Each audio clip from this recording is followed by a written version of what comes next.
اعوذ باللہ من الشیطان الرجیم بسم اللہ الرحمن الرحیم السلام علیکم ورحمۃ اللہ وبرکاتہ۔ ناظرین، آج آپ کے سامنے سورۃ البقرہ کی 278 سے 281 آیات پیش کر رہا ہوں، جن کا مفہوم ہے کہ سود سے پاک کمائی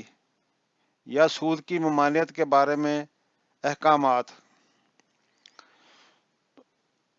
اللہ سبحانہ و تعالیٰ کا فرمان ہے،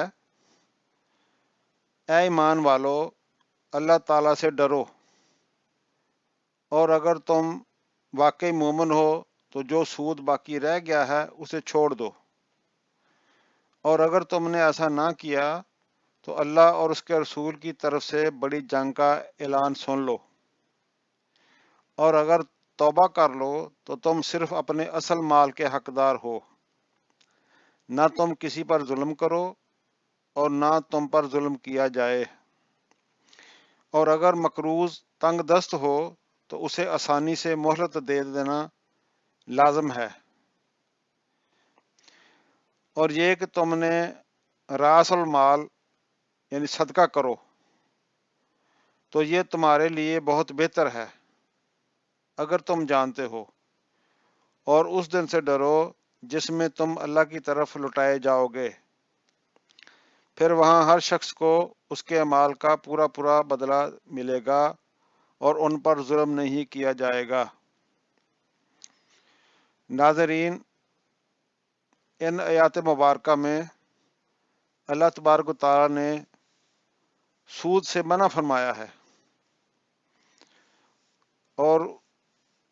اللہ تعالیٰ کا حکم ہے کہ اگر تم اپنا اصل مال لے لو، سود کو چھوڑ دو، یعنی اگر کسی کو تم نے سود پہ پیسے دیے ہوئے ہیں تو تم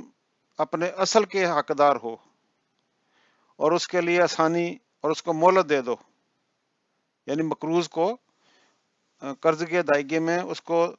اگر وہ تنگ دست ہے تو اس کے لیے آسانی پیدا کرو، اس کو مہلت دے دو، تو بلکہ تم اپنے جو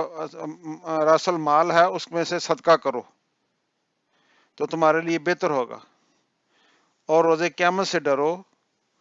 جس دن تم واپس اللہ تعالیٰ کی طرف لٹائے جاؤ گے، اور اس دن تمہارے اعمال کا پورا پورا بدلہ تمہیں ملے گا اور تم پر کوئی زیادتی نہیں کی جائے گی۔ وما علینا الا البلاغ المبین۔